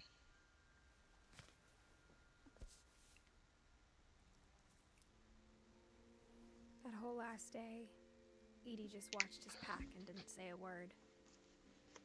Until supper, when she raised her glass and said, "To our final night together, and all our final nights apart." Grandma, you know what I said about alcohol. Some of your medications are very Edith, specific. I left a present for you in the hallway. Why don't you go open it? The grown-ups have to argue now. I'm sorry, you're right.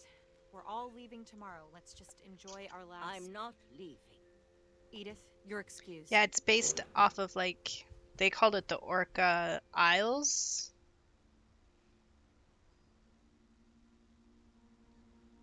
Give me a second. Yeah, the Orca Isles are in San Juan County. So they are real.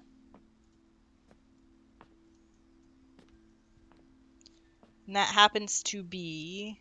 the power had been shut off that morning, but Edie always had plenty of candles. Oh, it's northwest of Anacortes. The island's off the coast there, Jer. When my mom sailed Or the library, I don't think she knew about the other entrance. Or that Edie had a key to it.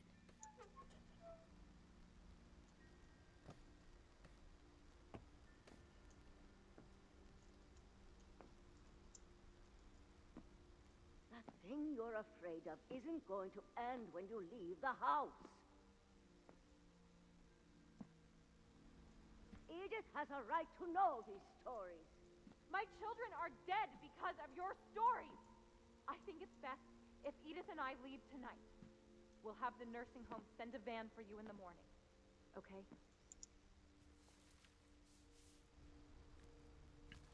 Dear Edith, there's so many stories I wish I could tell you, but there's only time for one. This is about what happened on the night you were born. That night, the tide went way, way out. It was the first and last time I ever saw the old house aground. There'd been an earthquake out in the middle of the ocean. They called it the lowest tide in 1,000 years. God, it smelled awful. You know, I've seen that house every day of my life.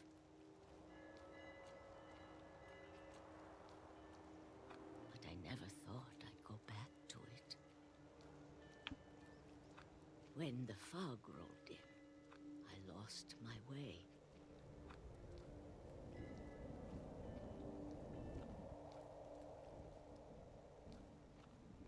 I got turned around.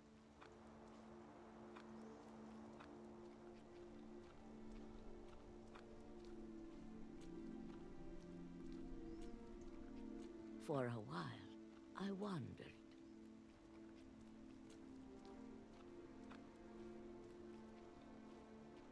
I started seeing things.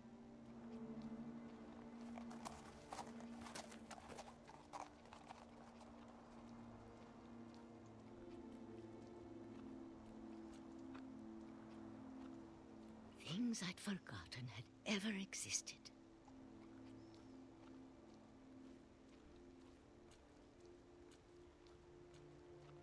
But when I saw them, they felt like old friends. That night, a lot of things came back to me. Or maybe I came back to them.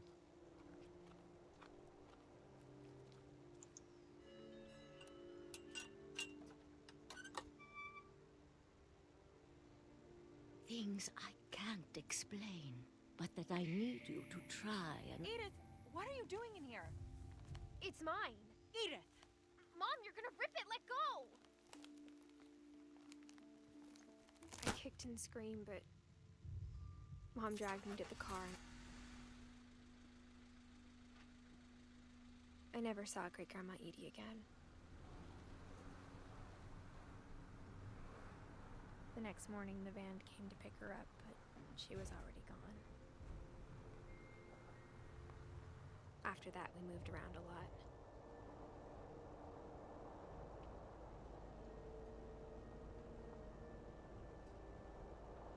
We both tried to make the best of it.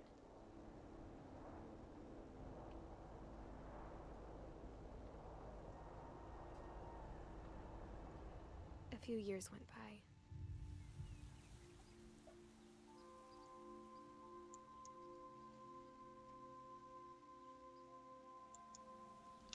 My mom didn't like to talk about it, but she started getting sick a lot. The rest happened pretty quickly.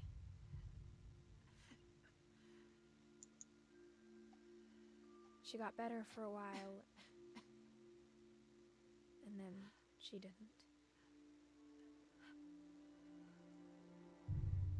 And then I was alone.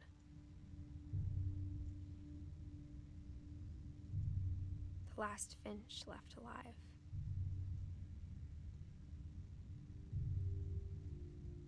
Until I found out about you. I'm still not sure what to tell you about all this. If we lived forever, maybe we'd have time to understand things. But as it is, I think the best we can do is try to open our eyes. And appreciate how strange and brief all of this is.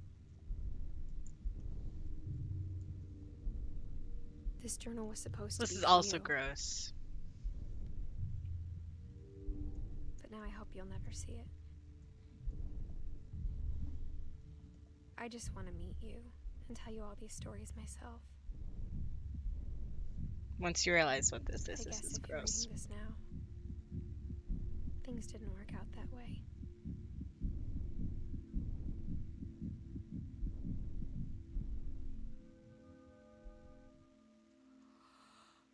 This is where your story begins.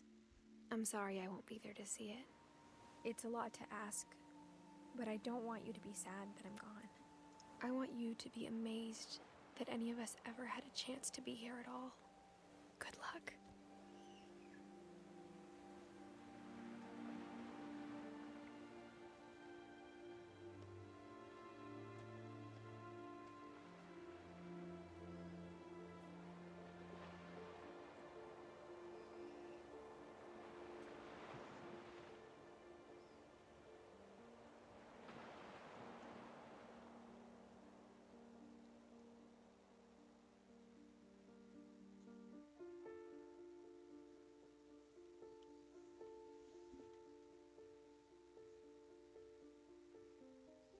So there you guys go. What do you guys think?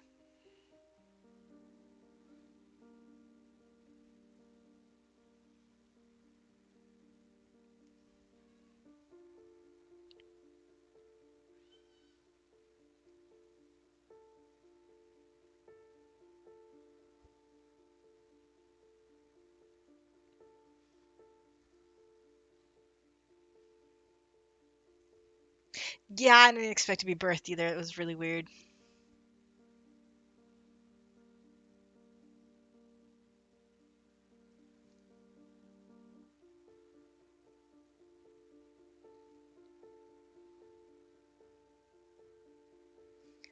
Well, you can always watch it back today because Twitch will hold the VOD for about a week, and then you can always then watch it on my YouTube channel because I put all of them in about 48 hours. They'll all be put up there. So you guys don't ever have to miss a stream, which is cool.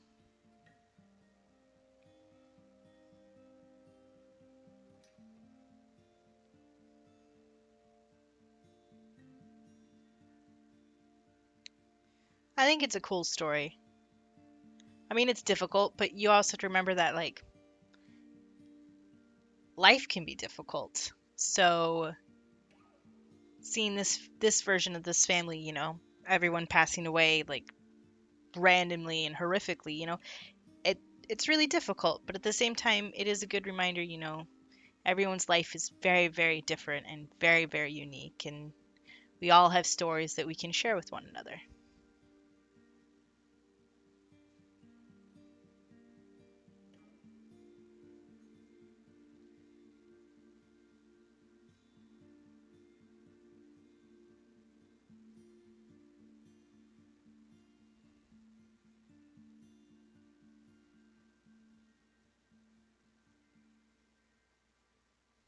I do agree, Zam. It was a unique and cool way to tell a story.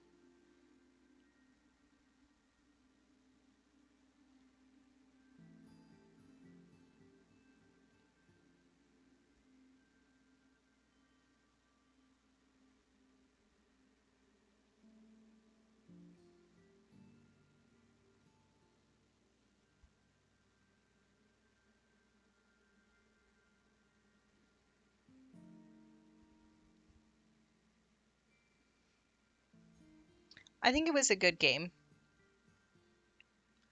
There were bits that, were rougher than others, like the baby in the bathtub scene. Um, or the daughter losing the dad in the hunting.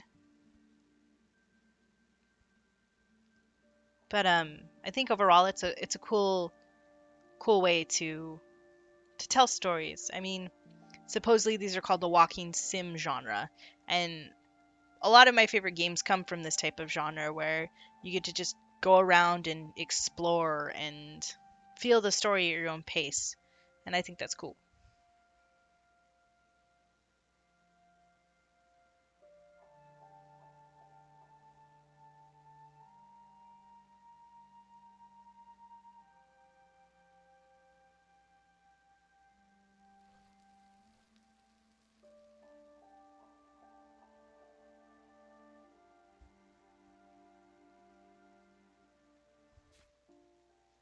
So there you guys go. Um, we can replay it at any part, but this is actually all of I wanted to play today. I just wanted to play this game. I thought it was going to take a little longer, so that's why I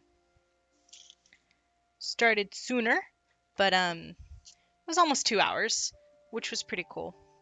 We'll stream maybe tomorrow, depends on how well I feel, but we might stream tomorrow. And then we will stream for sure on Friday, and Friday will be Stardew Valley. Thank you for joining me in this story, and I hope you guys have a great rest of your day.